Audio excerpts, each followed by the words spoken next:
Hey guys, Jeff here from besttechie.com, and this is the weekly wrap-up where we cover the most important stories of the past week in technology and business. So let's jump right in. We have 3 great stories for you this week, and let's get to it.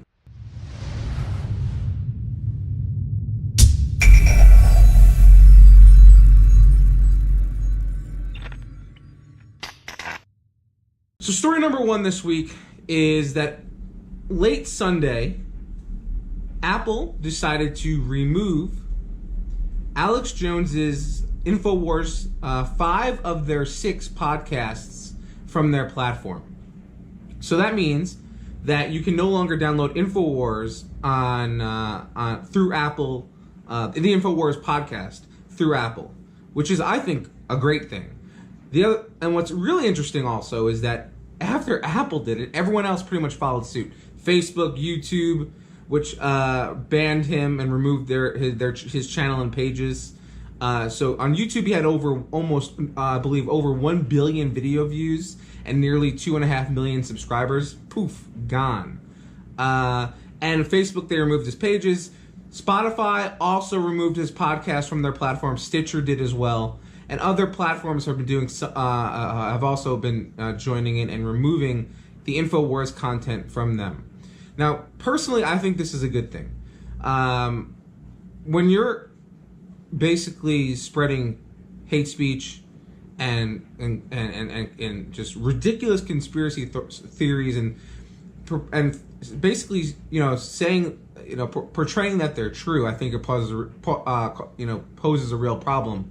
In addition to that, Twitter actually, though, decided that they were not removing him or his personal account or his InfoWars account from the platform, and they're leaving it up to the users to kind of handle it.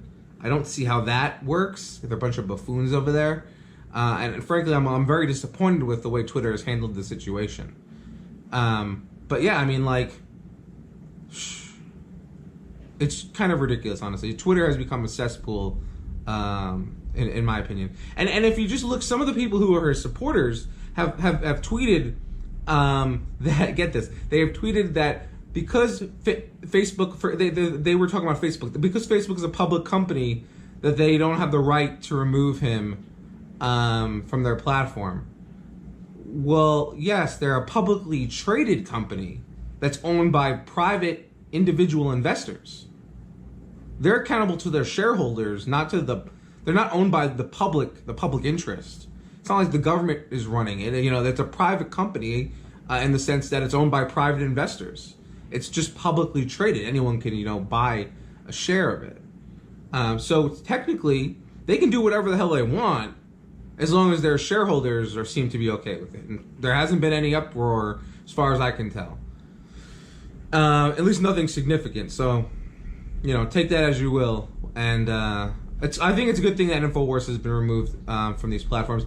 Then again, they haven't removed the InfoWars app from the App Store, at least not yet. But it is ranking really well in terms of downloads. At least no one really knows how exactly Apple ranks the downloads. I think it's done by, most people believe it's by velocity of downloads. So it makes sense that InfoWars would be jumping up because of if all of his followers are just downloading the app in order to be able to get to the content as opposed to subscribing other ways. I guess that makes sense. I just hope that doesn't actually help him in the end by giving him more direct audience and, essentially end up making him more money. Shit. I guess we haven't really thought about that. No, either way, I think it's a good thing that he was removed. Anyway, let's get to story number 2, shall we? All right, so this story is actually really infuriating to me. ISPs are charging people who have slower internet connection speeds the same amount of money or more than what other people who have faster speeds are paying. It shouldn't really work that way.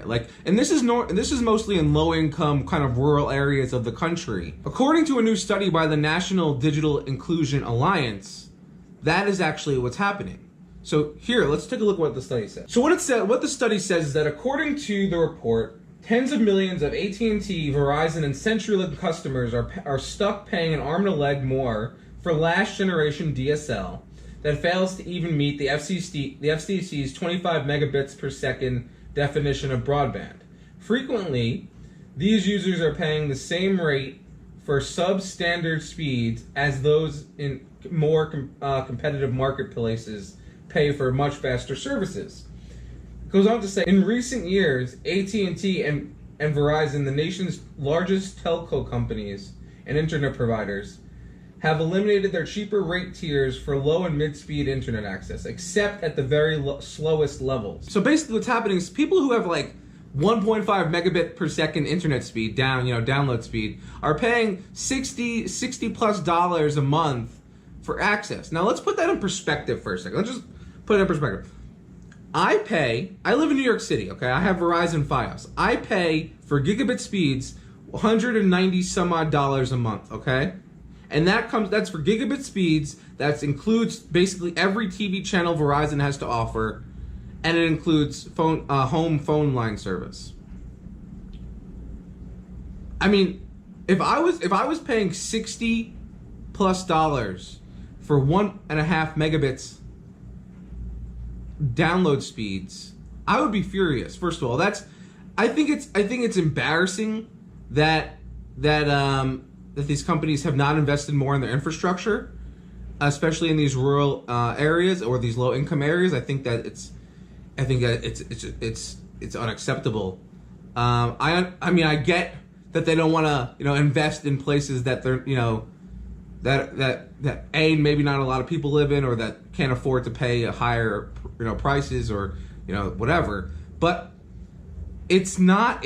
I get from a business perspective why they think like that, but it just doesn't make sense, because if you're especially if you want people to move into these areas, they need to have faster internet speed in order to have better communities and improve the standard of living in those areas. No one's gonna move there if the internet speed is shit. I mean, if you look at it also, well, there's so much more video content out there today and it's so important to the space, and you have to watch all these video ads and just so much stuff online now that requires a significant amount of bandwidth in order to be able to use. Netflix, the basic thing that most people have, is probably really painful to watch on that type of connection. Anyway, it gets me excited though for 5G and the potential for wireless, in this space, and kind of bringing high-speed wireless connections to more rural and low-income areas. I'm hopeful that 5G will fix a lot of these issues, but I guess we'll have to wait and see. And hopefully something can be done to get these broadband providers out there to improve their infrastructure in these areas. On to story 3. So we're all familiar with a browser called Firefox, right? Made by a company named Mozilla, and they have just created and invented, if you will, a forward button. That's what I like to call it, at least. A forward button. How like on the browser you have a back button to go back a page from the page that you're on to the page you were previously on. Well, they've kind of created a forward button. So when you're reading content, what it does is this is an extension that you can download for Firefox called Advance. And basically it adds a sidebar, and it recommends content to you based on what you're reading and also your previous browsing history. And it makes these recommendations based on those pieces of information. Now, I understand some people may have some privacy issues with that, but it seems Mozilla has been very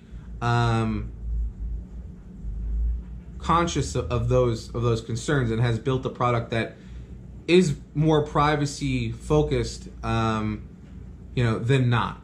Based on everything I've been reading, at least. Nonetheless, so what it does is it adds a little sidebar, and it'll recommend, you should read this next. It's in the way I'm kind of thinking about it is it's almost like an Outbrain or Taboola, but specifically based on your browsing history and what you're reading. So it has the potential to be a lot better. In addition to that, because these recommendations are not paid, they may be just of higher quality potentially. I guess they could add paid functionality in the future, which would, I think, degrade it a bit. So I'm not sure whether they will or not. But right as of right now, it's in testing, so you can go to testpilot.firefox.com, sign up, download the extension for your browser, and give it a spin. It sounds pretty interesting to me. I think it's definitely worth a shot, at least checking out if you use Firefox at least. Thanks for watching. I really appreciate you guys checking out the first weekly wrap-up. I'm still kind of figuring out all the details in terms of what days I'll be releasing this and things like that. But keep in mind, you can also check out our podcast, besttechie.com/techiebytes. That's bytes with a Y. And you can also find it on iTunes, pretty much any podcast related app, Overcast, Spotify. And also just make sure you check out the site, besttechie.com. Again, thanks for watching. We'll see you next time. And remember, take care of your computers.